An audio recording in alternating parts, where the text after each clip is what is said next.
Hey gamers, Veronica here, coming in real quick to ask all of you to join the Cuddlepunk Podcast Patreon. I've been doing these videos for 2 years, and while I absolutely love it, I've also never made a dime doing it. If you want to help make sure I can keep making podcast episodes, then head on over to patreon.com/thecuddlepunkpodcast to become a member today. $3 a month gets you special shout out in each episode, and $5 a month gets you the shout out plus access to episodes 1 day early. Hey buddy, how you doing? Special thanks to my current patrons, Julia Broman, Jack, Tara Hallett, Susan, and Gail Mack. Once again, that's patreon.com/thecuddlepunkpodcast. And now on with the show.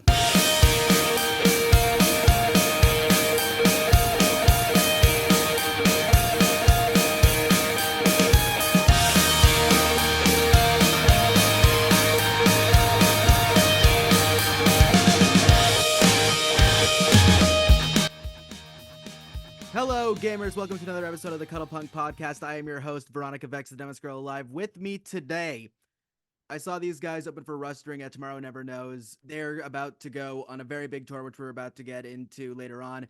I loved them the moment I saw them. Bunk is here. Guys, how are we doing today? Hey. So good. So good. All right. First thing I'm going to have you guys do is go from left to right, starting with Cuddlepunk over there. Name, pronouns, and what you guys do in the band. Sweet. I'm Grayson. I am the vocalist, and my pronouns are he, him. I'm Joe. My pronouns are they, them, and I play the bass.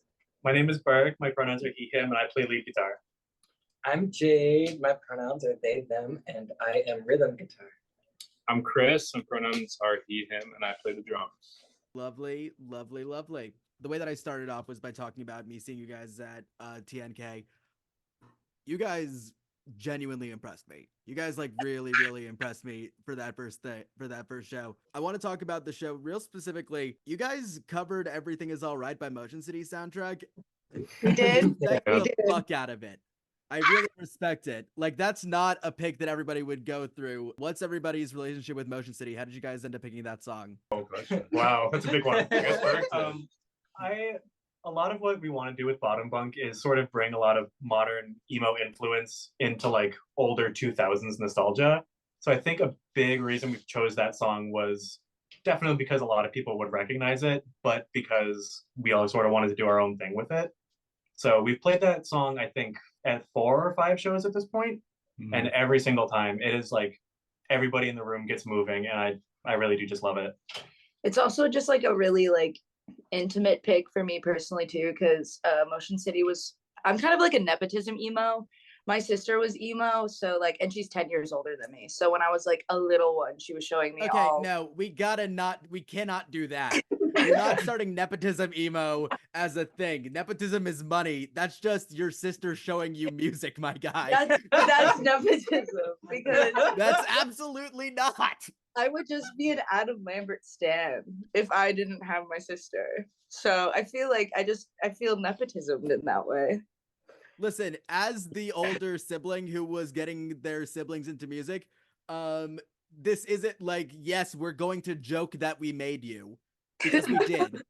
However, our success in that venture is not your your success is not our success in that venture. Y'all just took that shit. Oh, well, I appreciate it, but it's definitely a big part, at least, of why I have such an affinity for that type of music. But I do agree with you. I just think it's hilarious. The term nepotism emo is insane. It's a great idea for a shirt. I'll give you that, absolutely. Write that one down. You could see it all in their eyes. They're all little influencers. I could see all of them just the light in their eyes. Ooh, new merch idea. That is actually kind of, we won't get into it, but we love branding. Anyway. You're talking to a podcaster. Talk about the branding. That's why you guys are here. I just think yeah, I don't know y'all's relationship to Motion City, but I think our energy was just for me personally, Bunk at least was that poppy, electric kind of 2000s emo with the twinkly, nice, I don't know, math rock. I'm not good at this game, but I just love the combination of music I was getting into in high school versus stuff I was growing up on, and kind of combining those worlds together. It's like fifth third bank, you know, you get that fifth wave emo and that third wave emo, and you get fifth third emo, you know. Yes. You gotta write that one down. That's fucking awesome. Fifth Third Emo is fucking awesome. How did you guys end up getting on the Rustring show? We just got reached out. We had like I we've think I asked the same question too. I'm like, who asked us to play that? That was a good show. yeah, someone very sweet at Kickstand. It was Seb, I think. Seb Alvarez. He's in Meth. They released a new record. Anyway, Shout out to Kickstand. he reached out to us, I think, to get us That's on a that weird bill. sentence to say out loud as shout out to Meth. No, real, but it's true. But yeah, we've had a really good relationship with Kickstand. They've been really supportive of us, and it's been really appreciated. And so yeah, they reached out, and obviously Rustring, like they're local legends, and so I mean it was super. And Strawberry Boy was a band that I got to get put on through the show, but they're super sick, so it was just like a no-brainer. I have in the background, I have North to the Future right here. Ooh. It's this album. I mentioned this a couple episodes ago with Life Looks Good when we did our top albums of 2023. This isn't just my number one album of last year. This is the album that cracked my egg. This is the album that made me trans. Dead fucking ass. I was like, ah, shit. I have to start asking myself some questions. You know, that's good though. Music's good to like reflect. We're trying to get on the trans rage wave too with this upcoming EP. So I'm stoked on that. I cannot lie. We getting some Blood Equation style stuff in there? I would love to, but I don't think they would let me. We'll talk about it. Okay, yeah, we're open. I feel like I weigh this band down because my biggest like lyrical influence is like Oliver Tree, which I'm admitting on the internet. But so yeah, I write very on the nose, but I think that's kind of funny. I think it shows. I think it comes across well in your music. I would absolutely say you guys are really direct. Like that's one of the things that I really like about the two singles that you guys put out. The thing that like the singles that you put out thus far remind me the most of, like the first thing that came to mind is Sincere Engineer. Oh, Yeah. sick. They're cool. I don't. I haven't listened to too much of them, I'll be honest. Yeah, I cannot lie.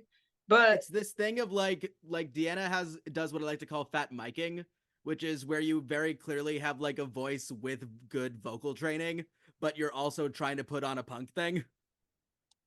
Fat Mike, now that's someone I can talk about. Listen. We will have the podcast eventually where we cancel Fat Mike. Yes, because I have so much to say. Go on. Drop the shit. They're about to break up. Drop the shit. Well, listen, I was like kind of like ironically in a NoFX for like the last 2 months, and I decided to watch the NoFX musical.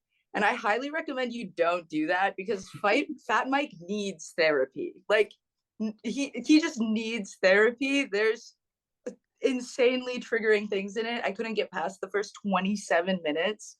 It was horrible. And I don't know, I thought it was like I watched like they had a show on TLC about going on tour, and it was like low-key sick. I can't lie, but then I watched the musical and I realized, wait, maybe he is canceled for a reason. So I didn't even know that that NoFX had a musical. don't I like actually like I was like I'm gonna watch it because it's silly, and I did, and it was scary. It changed my perspective on NoFX. Anyway, I mean, yeah, it was a 2-month fling. What can I say? Ended on a bang. You know, they usually do. That's what Used Goods is about. It's true. Let's go into the beginnings of the band a little bit more. I want to hear how you guys got together. Oh, that's actually kind of a fun story. I met Gray at we interacted very slightly at a Snow Elliott concert in, I guess, August of 2021. Snow posted a B-reel. Do you remember that app? Throwback. And Gray and I were standing right next to each other, not realizing it. And then the next Snow Elliott show that came around, we actually got to talking, and we were like, hey, let's, I don't know, see if we can make something kind of fun out of this. So we had one practice where we wrote like a Mom Jeans ripoff song. We were like, this is fun. And now we've grown our arsenal and we have even more friends. The funny thing about it too is that me and Gray were friends for years before we were finally like, we should do this for real. And so I was just kind of on the hunt in Chicago, like looking around, finding people, and Burke was just, in my replies, and I was like, low key, let's go, like let's fucking do this, and here we are. Oh, and then we met Chris through Snow Elliott as well, and Jade. We stole Jade from Snow Elliott. Basically, I stole so much from Snow Elliott on accident. That's fucking sick that's a good fucking story. I like that shit a lot. I'll be honest, the reason I ask is because like I don't know how much of this is like accurate. Y'all give off School of Rock kids energy. Oh. No. Except for me. I was in School of Rock for a year and a half, I think. I think when I was a kid, I really wanted to be in School of Rock, and I don't know. I think I saw like one glimpse into a classroom, and I was like, maybe I don't want to be in School of Rock, even at like age 12. They don't have School of Rock in the boonies. I like the You guys seem movie. like you guys do seem like you have School of Rock opinions. What does that mean? What does that mean? I don't know. I think there can be like a stigma against School of Rock kids to For a certain sure. extent. For sure. But also, Whatever gives you the push you need to explore your It creativity. beats those fucking kids into being the best players you've ever met in your life. Yeah, so true. Yeah. Jade's like a lifer, like forever roadie, and I think like we are all like people that I think wanted to dive in, and Chris is a lifer too, low key. But we just kind of were new to this, and it's like kind of intimidating to be 20 diving into a scene where people have been at least in bands affiliated with that scene since they were like teens, but we just had different, upbringings, and so like we started a little late, and we were like, no pressure, like let's just get together and see what it's like. And like graciously Jade and Chris have been like with us, kind of helping us through certain things that we don't have experience with. But yeah, I don't know, Joe's from Iowa. Joe is from Iowa. That's all you Called need to know. out for being from Iowa. Shout out Iowa. Shout out Dakota City, Iowa. Shout out to Iowa. Shout out to Death Kill Overdrive. Shout out to Slipknot. No, it's just that's the one thing. It's the one thing you think of. But not from Iowa. Joe told me everyone's got a story about Slipknot. Everyone in Iowa has this weird story of like my uncle's goldfish's first owner worked for Slipknot in their early touring days. Everybody has some like weird third 6 degrees from Kevin Bacon connection with Slipknot. I've been a fan of Slipknot for the longest time, but I only saw them once at Riot Fest, and then the day after I was watching all of the shit between Corey and MGK go down, and I just remember. Yeah. See, the thing is that I was in line for the Metro Metallica show, and I just remember all of these people being so like anti-MGK, which good, be anti-MGK. Like I defend that first pop punk album, but it's not good to be a fan of him as a person. Yeah, Definitely not. But it was really weird to be surrounded by all these people who think that Corey looked any better in the situation. Yeah. yeah. I'm sorry, all I can think about is how do you feel about Saint Anger? What a transition. Because I just need to know, you were in line for the Metallica show. I am not a Saint Anger defender. I'm a Lulu defender. But some kind of monster, though. Perhaps in the Cuddlepunk EP, there will be a reference to that album. That's Metallica reference? Wait. Yeah. Grayson, I think you just want to talk about how you like Saint Anger. I feel like I'm the one asking the questions here. I won't fall into your trap, child. Please tell me all of your thoughts on Saint Anger. I'm talking to you as though you're not 3 years younger than I am. I don't know, that stare, I'll defend it till I die. Sorry. That's No, about that's it. pretty serious. Like, why do you like it? I want to know, for real. Because it's got that raw sound, like that, like just psycho brained Lars Ulrich, bad sound. I like bad music. I love bad music. It's so good. And the Some Kind of Monster documentary, watch it. Watch that instead of the No Effects musical. Every bad album needs like 500 people that ride for it.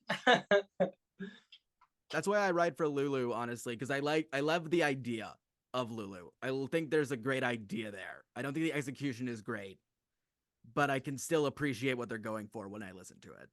Yeah. And that's like equally as important, I think. Branding, once again. We've come full circle. Wow. Branding once again. You guys, let's talk about the branding side of things for a little bit with an upcoming release that you guys have. You guys, you're 2 singles in. You've put together quite a list of people for your tribute album to Modern Baseball's You're Gonna Miss It All. An album that turns 10 the day we're recording this. Right now, today is the 10-year anniversary of that record. Yes, everyone clap for You're Gonna Miss It All. Okay, obviously, like, the album is perfect, but what for you guys made you want to be like, hey, we're gonna be the ones to like put together this big like project for this? A lot of this putting together this compilation has been Joe and I coordinating with bands and trying to figure everything out. If I'm being honest, this entire thing started with me texting Joe like, oh, do you know the 10-year anniversary of You're Gonna Miss It All is this year? And then Joe was like, well, what if we, did something to it or did something for it? And at this point, we have just gotten so close with a lot of the bands that are on the compilation that we just wanted to put together a little list of our friends, sing songs that we all like. And it just kind of seemed like if no one else was going to do it, then we may as well just be the first two. This is like Righteous Anger's first like actual thing, and I'm really, really excited about it. Righteous Anger is like, Frick and Gray helped me out on this little record label booking situation.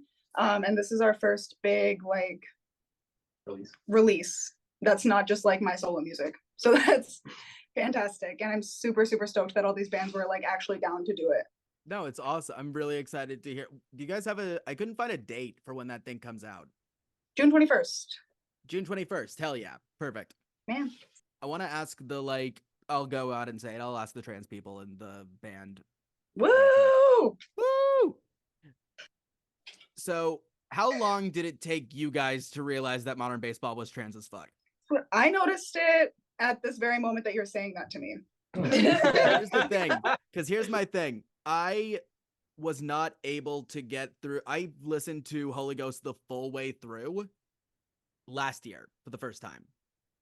I had the album since 2016. I pre-ordered it and everything, and I just couldn't get into it. And then last year I started transitioning, and then I listened to Bren's half of that record. And then everything else in the music started to click into place. I think Holy Ghost is a record that I also didn't dive into. I have a bad music taste. I guess maybe I wasn't the one being asked, but I didn't really put the dots together until like just this moment. And I guess, yeah, in retrospect, that album is a little transcoded. Maybe not a little, maybe a lot. I'd say it goes back to like even the first record. Like, hold 1 second. Okay, so these are the lyrics to Redo off the first track of the first album. Want to start from the top, maybe like a do-over, replace the voices in my head with blind innocence. I want a complete redo, maybe change my name, report the losses, grab the claim. Yeah.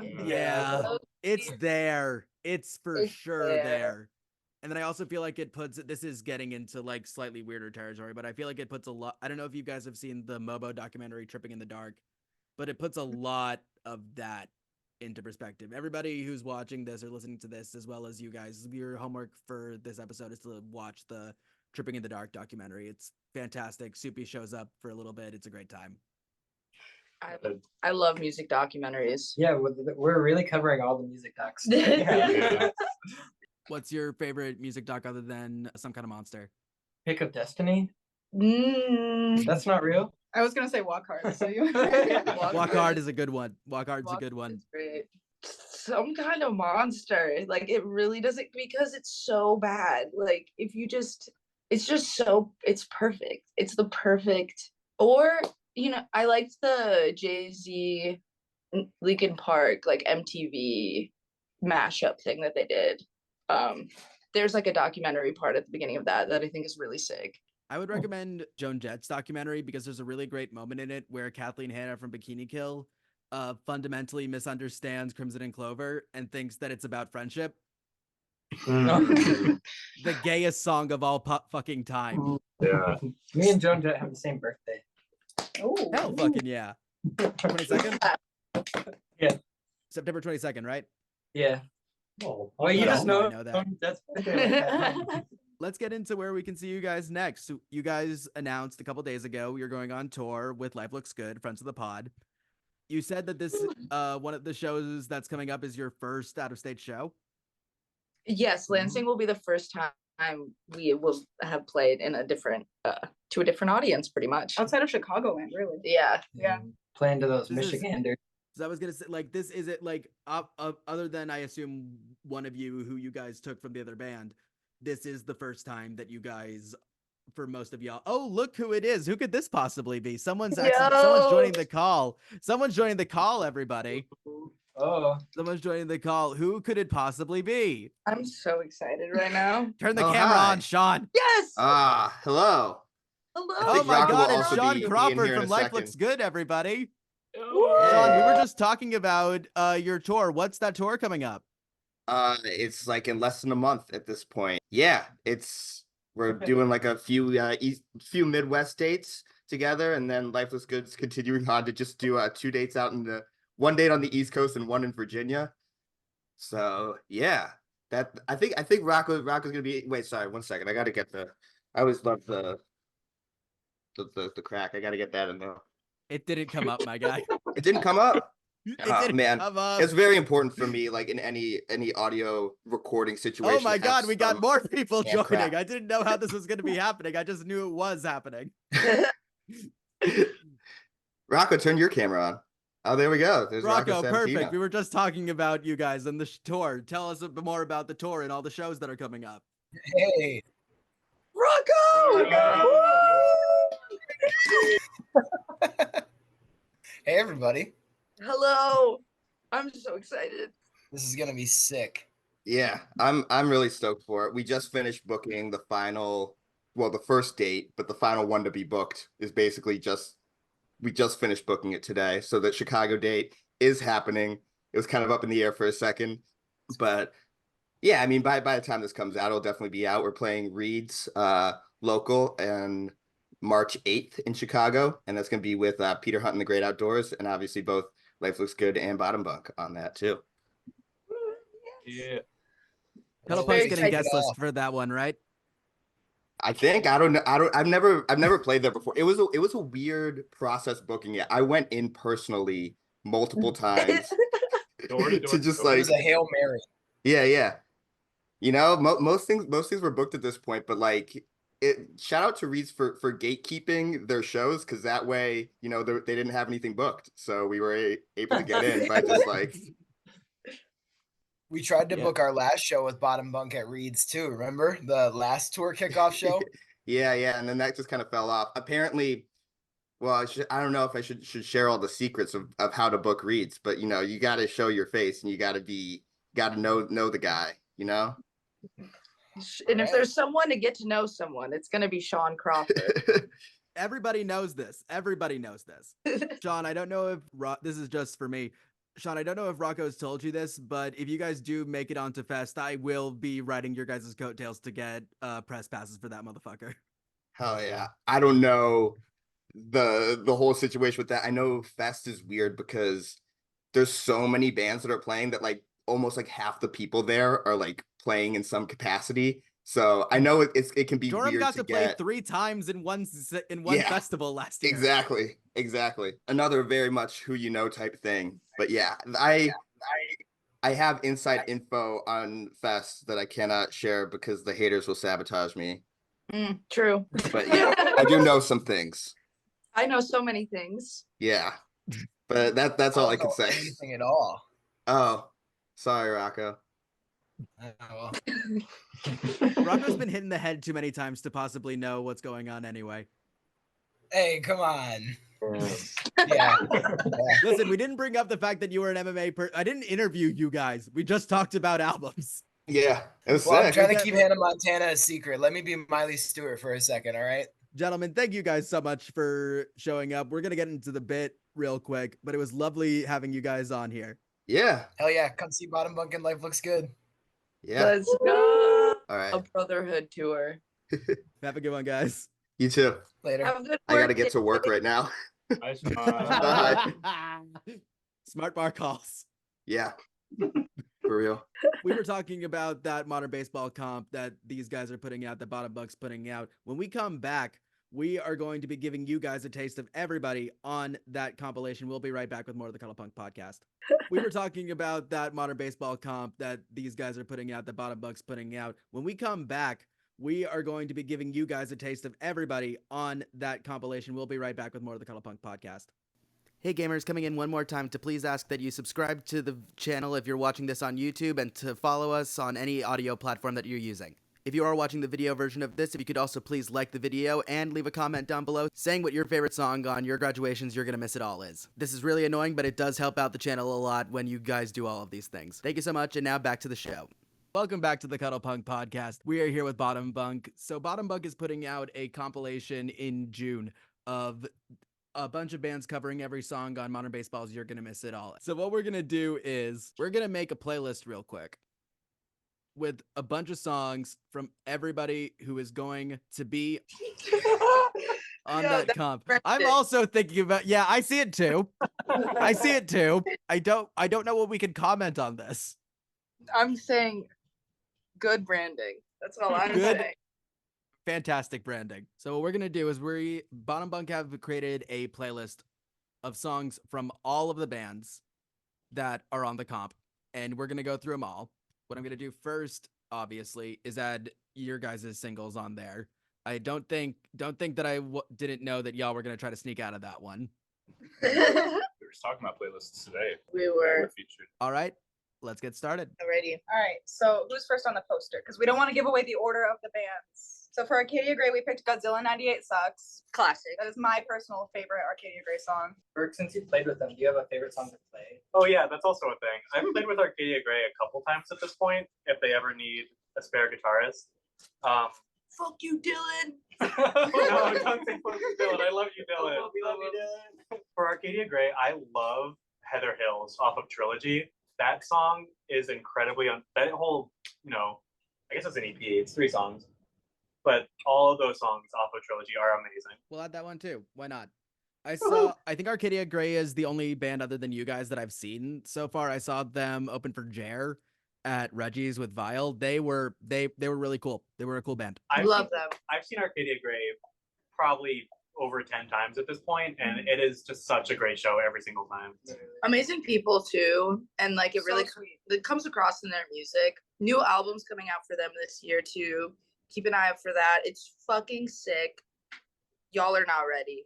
Nat made our music video, and it turned out great. Woo! Hire Hire them. them. Hire them. I've already heard Arcadia Grey songs like just on at my job. It's insane. Cora's a legend. For real. Who's up next? Trash. Trash. This one is a Burke pick, Fruit Snacks by Trash. I think Trash is great, and I guess it's not really revealing. Trash were the first to get their cover into us, and it is so good, and it is so, it just captures the ethos of that song perfectly. It was like within 24 to 48 hours, right? It was Yeah. immediate. It was It was fast. totally produced, ready to go song. They had that shit locked already, and they just wanted to give it to you. They were sitting at the desk with the door open, just waiting for a project to hit. Next is Clipboards. We picked Spit. I just think this one's one of the a really good example of what Midwest emo is right now, and I don't have much more to say about it. I think Clipboards are really sweet to us. I think they have a harness to sound, an insane direction, and I think that definitely having them on this comp it's just it makes sense. Super talented, so it's sick. They just I think it's after they've just released their full length album. I'm so stoked to hear what they do next, and just to hear them live someday. Clipboards, you should come to Chicago. Clipboards come to Chicago. I think it's really cool to have a band that features where Midwest emo is now, because I feel like the groundwork that modern baseball laid is really starting to come to fruition. The biggest band in the world of that of like the whole like alt scene is turnstile. We can all say that. But I saw Sure. Hot Mulligan at the Aragon. They're right up there. Like they are right up there in terms of like could break through into like mainstream culture. Yeah, Easily. I think they have like Hot Molly is like definitely showing like the how far you could like really go with this shit, and you know how like emo really connects with a lot of people. And what's also cool about this comp too is we get to like kind of work with bands that we might not be able to play with like right now. You know, we are super new, so it's cool to like. Sorry, Snow is eating Taco Bell in the back. You can eat it, it's okay.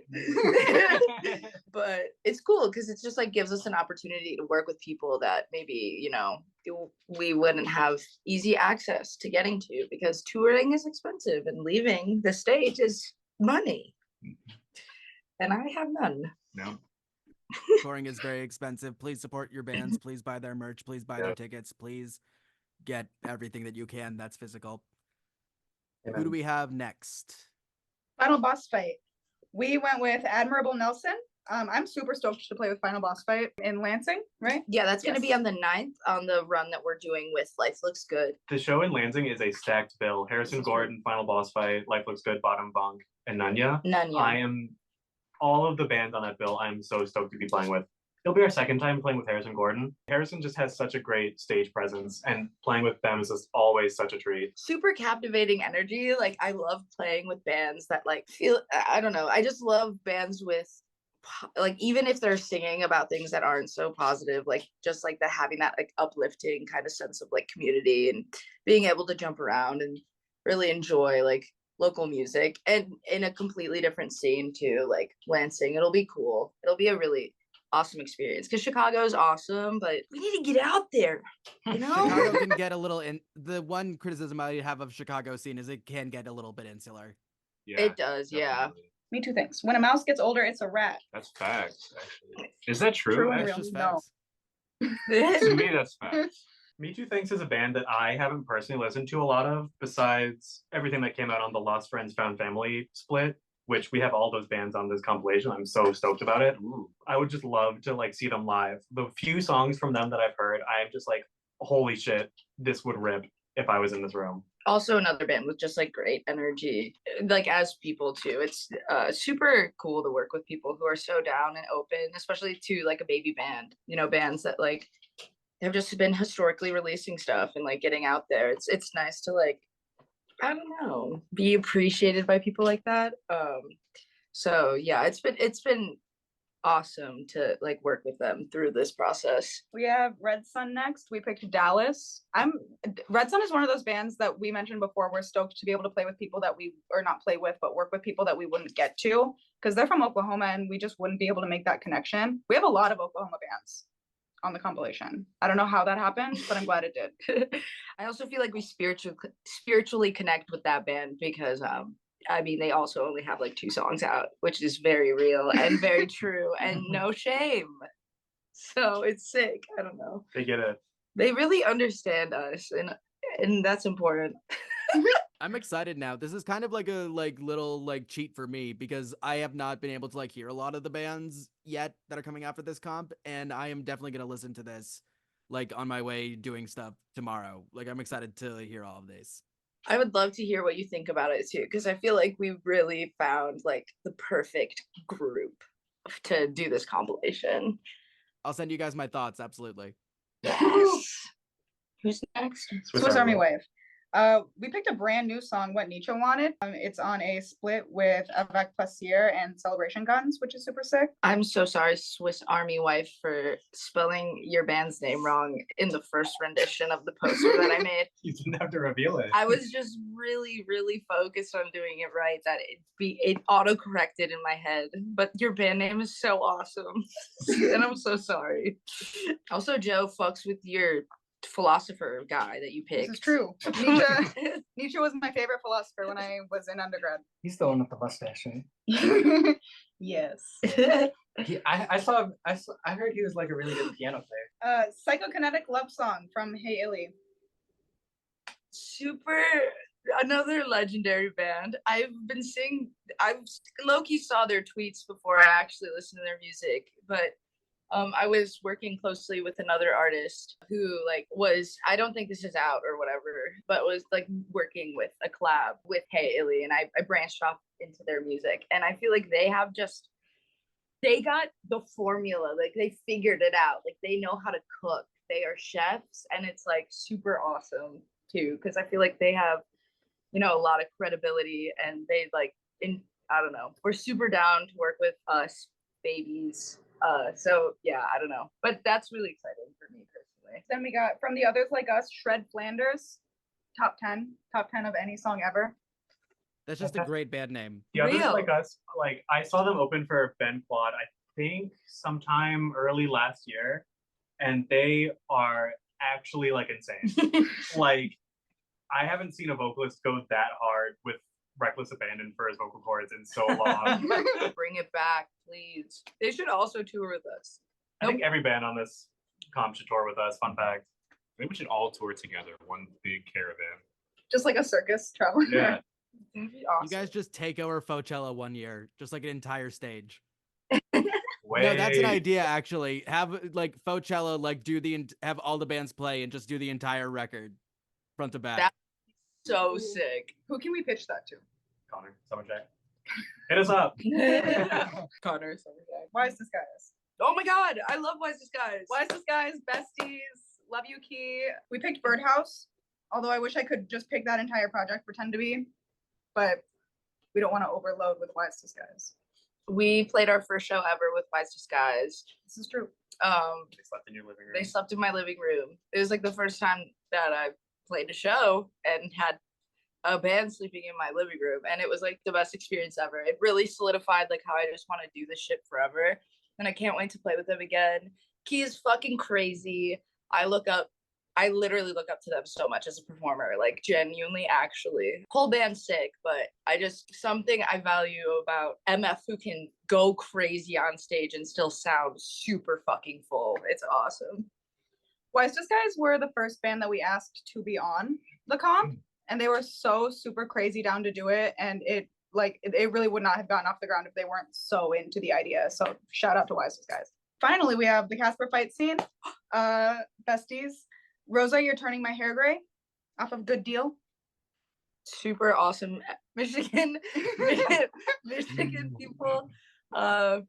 We played with them with Harrison Gordon, and it was a super killer set. Amazing energy. Super stoked to have them on this like project, and for them to just be so down to just like be a part of like us. And you know, I love people who have been doing this for so long, who just don't make, you know, like us feel like we're a new band, but like fully believe in our ideas. But about them, they're so sick. Literally, highly recommend, especially if you're into like Bottom Bunk or MOBO or MOBO. You know, like they just have really awesome energy. And yeah, I don't know, Burke, do you want to say anything about them? I not much. I just love Casper fight scene so much. Back in 2022, I was still in college, and I listened to, I'm pretty sure it was like Wyoming and Tigers on repeat for like a full semester.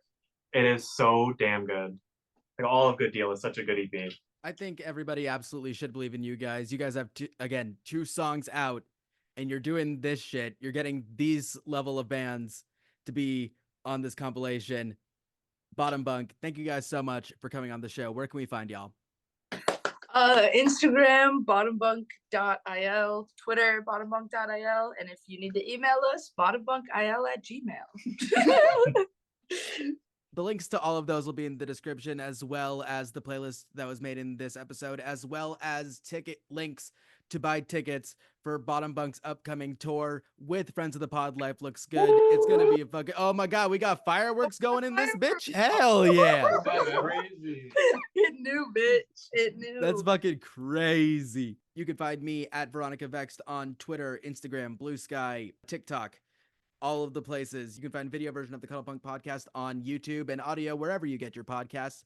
The logo for the Cuddlepunk podcast was done by Lauren Young. You can find her Instagram link down below. The theme song for the Cuddlepunk podcast is Lose a Turn by Modify. You can find links to all of her work down in the description below. Bottom Bunk, thank you guys so much for coming on the show. Thank you. Thank you. We truly appreciate this. Like,